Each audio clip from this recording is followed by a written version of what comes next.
WWE Raw on Netflix tonight. How big of a deal is this? It's a big deal. And I've spent almost 15 years combined in the WWE. I went through two of these bigger deals. Like then it was 200 million, then 250 million. This is a really big deal for a lot of reasons, Z. And you and I have been talking wrestling for years and years. But I feel like there's a good and a bad to it. They're red hot. There is no doubt about it. Netflix, that's the kind of partner that you want to have. They have been blowing out the promotion for this. They're putting superstars on NFL games on Christmas Day. They've done it right. But internationally, they're also going to have SmackDown and Raw. So a lot of the channels and a lot of the people have lost jobs around the world because Netflix now has the deal. I know it's nature of the beast, but what they're going to put on the air tonight, Z, is nothing short of a WrestleMania. And I think it's a very, very dangerous precedent, but I think it's necessary because what you're going to get tonight is the new wave. It's the new way of consuming. And Netflix wants to be in the live event game. And there's not a better live event consistently every single week than Monday Night Raw. So this is a match made in heaven. I just hope they don't hide behind the money and they really continue to give us good storylines. Now, things are a lot different now, to be certain, when it comes to being a broadcaster, doing play-by-play or even color analysis on Monday Night Raw. What is it like being on the broadcast for a show like this? It's great. Well, for tonight, it's going to be even. I think it's Cole and McAfee now are back on Monday Night Raw, and even as many as they've done and all the WrestleManias that Michael Cole has done, I would still be nervous because this is the next evolution in the business, and I've been really impressed with. And also very critical of how Triple H and TKO have moved into this new wave of leaning into social media and leaning into all this kind of stuff. But as an announcer, you've got to do that also. And I guarantee you now with Vince gone, they're not screaming in his ear. I would dare say that nobody talks to Michael Cole because what can Triple H tell Michael Cole that after 28 years he doesn't already know? So this is exciting. I get jealous of Pat McAfee a lot of the time because he has the gig, and I know I get to do a lot of things, but he gets to do them at the highest level, and everybody seems to be bought in, and he understands. Maybe it's a little overblown sometimes, but he understands over-the-top wrestling. They match up, so it's going to be exciting, but you're gonna hear some nerves tonight, I guarantee you. I think McAfee is excellent. I think the key is when they bring in these new broadcasters from the outside, be it color like Pat McAfee or play-by-play like Joe Tessitore, who's been doing play-by-play on Raw for like the last 4 or 5 months. He's now moving to play-by-play on SmackDown, although he is hosting a post-show tonight on Netflix. Like, everybody's going to be on this show tonight. The key with guys like Tessitore and McAfee is you're not going to fool the average WWE fan by bringing someone aboard here who is not a fan. You know, that happened, I think, when they tried Adnan Virk, who's an accomplished, ESPN play-by-play Sports Center anchor. He was learning on the job. Tessitore is a longtime WWE fan. That's the key. The WWE fan doesn't want to be tricked. You better be one of them if you're going to be on the television screen. When they hire, I worked with Adnan for 7 or 8 years. And if you said there's one guy that's not a WWE guy, it would be Adnan Virk. He was a movie guy.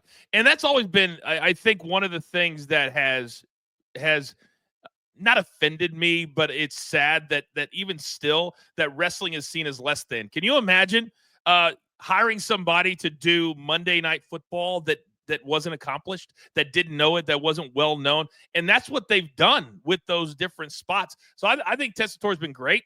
I think that as he calls more, that you're going to see him call less of the moves and more of the storylines. Right.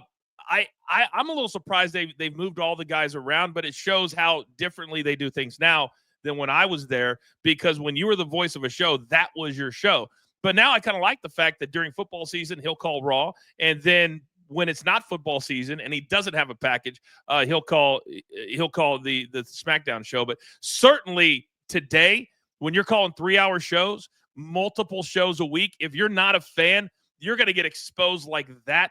And wrestling Twitter, as you know, is the worst Twitter. They're the worst. So you got to be a fan. I think they have a really good two teams intact. Do you know if Corey Graves is going to be working with Tessitore now? Yeah, I assume. Yeah, I assume I think it's a 3-man booth. I think it's Tessitore, Corey Graves, and Wade Barrett on Fridays now. See, and I worry about that because I tried the 3-man booth with Corey Graves, and he didn't want any part of it.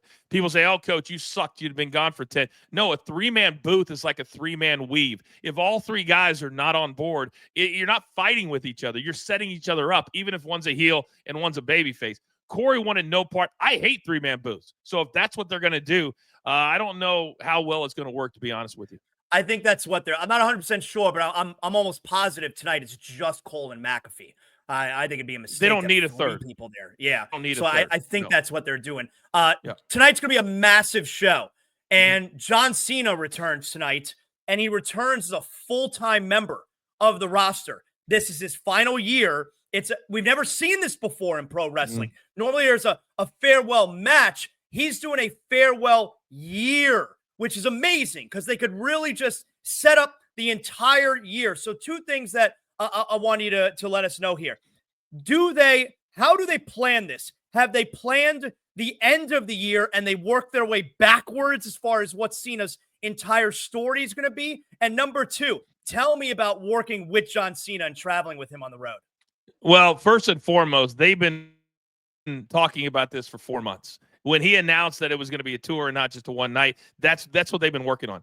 Nobody markets himself better than Cena and Rock used to do. So they absolutely started with what's the last night going to be? Is it going to be December or Saturday night's main event? And then you backtrack it. When's he going to win the title, WrestleMania, and then have that tour? What I would do is, and I don't know if you've seen the merch, but they're having all Dodgers themed merch for tonight, just for tonight. It's all blue. It's all, farewell tour.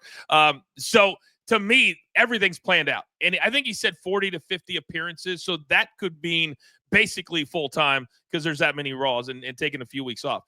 Cena, I love him to death. And I rode with him 6 months to a year. He is so into what he does. But the one thing I used to talk to him about was taking on everything. I think a lot of people, when Rock started doing movies, whether it was Cena, Triple H, Batista, they're like, man, I need to go be what Rock is. And I think at his core, just like at Rock's core, he's a professional wrestler. And I was there when he started. He was the prototype when he walked in the door. I was in the room that day. So he's a good dude. He's a loyal dude, almost to a fault sometimes. But when you're traveling with him, man, he really lets his guard down. And he's so much fun. And do you know that he never drank before he started in the WWE? And it was Ric Flair that got him to drinking, because when he became the world champion for the first of 16 times, Flair told him, you got to act like the world champ. You got to lead the charge. You got to be at the bar. And we had one trip. We always did 10 days in Europe. And he closed down the bar, paid the tab every single night. I asked him on the last night, I said, how much have you spent? He goes, well, I checked my American Express card today. It was $37,000. I go, $37,000? He goes, no, pounds. And back then it was 2 to 1. So that was like 75 grand in bar tabs, because Flair told him that's what the world champ does. He makes more money than everybody, so he pays all the bar tabs. The last night, and you can go back and check my math, the last night before Monday Night Raw, Dean Malenko walks up to him, whispers in his ear, and he takes his beer, puts it on the bar, and turns around and walks to the elevator, and he disappears. And I said to Dean Malenko, what did you just say to him? He goes, I just told him, despite 9 straight nights of closing the bar down, tomorrow night he's going Iron Man style, 60 minutes with Shawn Michaels on Monday Night Raw from Europe. And he put the beer down and went to bed. And the next day he had a banger for 60 minutes, despite 9 straight nights of drinking. That's great. Another guy who we expect on the show tonight, because he pretty much said as much on his Instagram over the weekend, is Rock.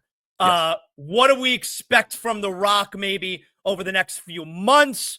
WrestleMania, and how about a little bit of experience with Rock on the road?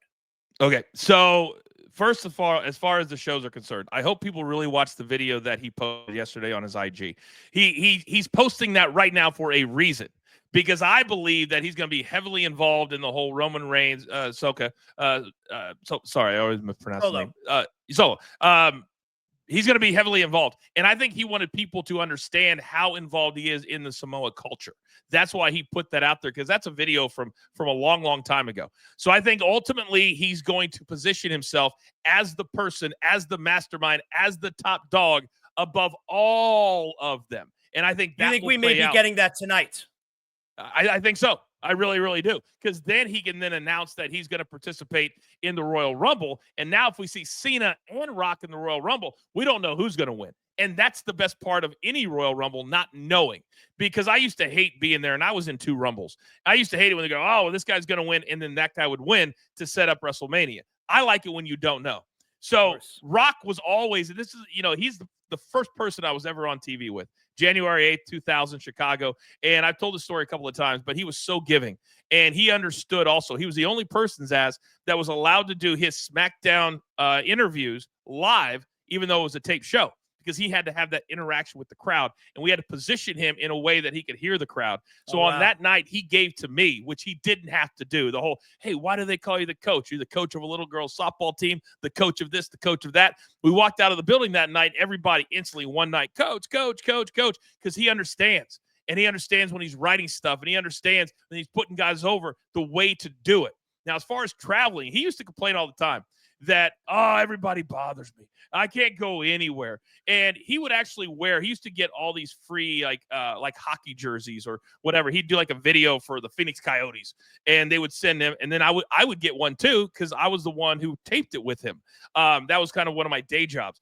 And I remember he would wear them all the time. I said, Rock, if you don't want to be bothered, maybe not wear all the shirts that say The Rock on the back of your shirts. Maybe that's not going to happen. And then the one solid he did for me, it was one of the greatest nights of my life. We were in Seattle. My birthday, it's on August 12th. We had a double shot, meaning Raw and SmackDown in the same building. So nobody had to stay. So we rented out this really high-scale billiard hall, and everybody was there by 9:15 local time because it's in Seattle. I'm already wasted. And I look over at the door, and I go, man, is that Rock? Because he never went out. Because he wasn't much of a drinker, but he'd always get bothered so much. He actually came to my birthday party. And as I'm sitting there drinking a beer, all of a sudden, somebody just cold cocks me from behind. My beer goes flying, and I turn around, and I'm squared up. I'm thinking I'm going to fight in a bar, which I rarely have ever done.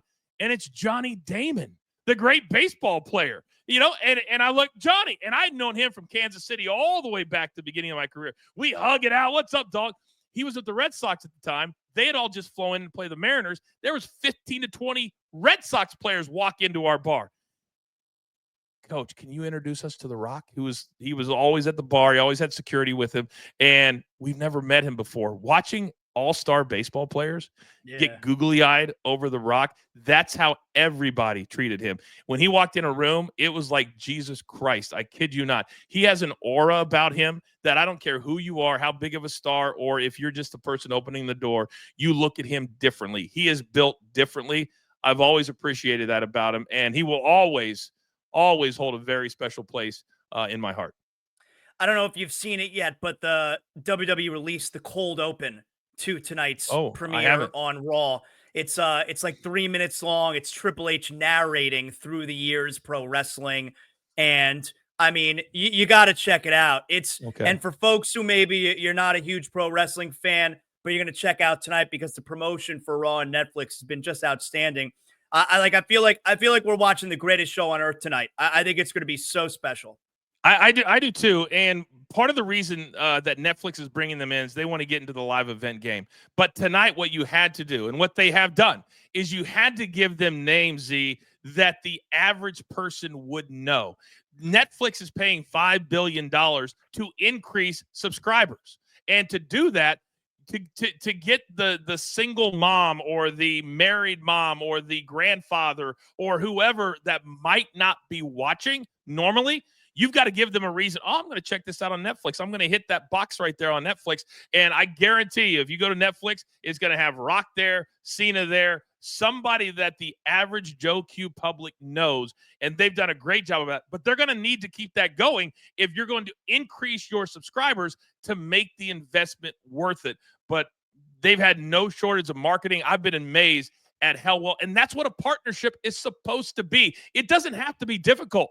But so many times it is. Like Fox and SmackDown, they did not get along. But this, Netflix is all in. They're all in, and I think it's fantastic. Can you imagine not too many, excuse me, not too many years ago, you go to the supermarket and you got this big machine and that was Netflix and they would disperse the DVDs to you. And now think about walking by that machine and go, that machine right there is going to be the home of Monday Night Raw in the not too distant future. Pretty crazy, right? It's also crazy that Blockbuster didn't buy it for $50 million when they had a chance.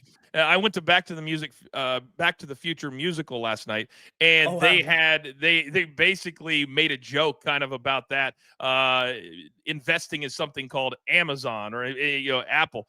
And it's bookstore Amazon. It's a bookstore. Yeah, bookstore. It's amazing how things evolve, and I think that with us and what you and I do, that is really, really, it'd be really smart for people to look at what the WWE is doing right now and realizing that you've got to continue to change with the times. It's not always going to be smooth, but if you can hang in there with whatever brands that you have, and I guarantee you 20 years ago when they signed the $200 million a year deal, I was there. And they're like, man, $200 million a year. Jump change. And now it's 5 for 10. That's an amazing, amazing jump for the company, and they should be proud of themselves to be able to get that. Great job, Coach. Tell everybody about DTL.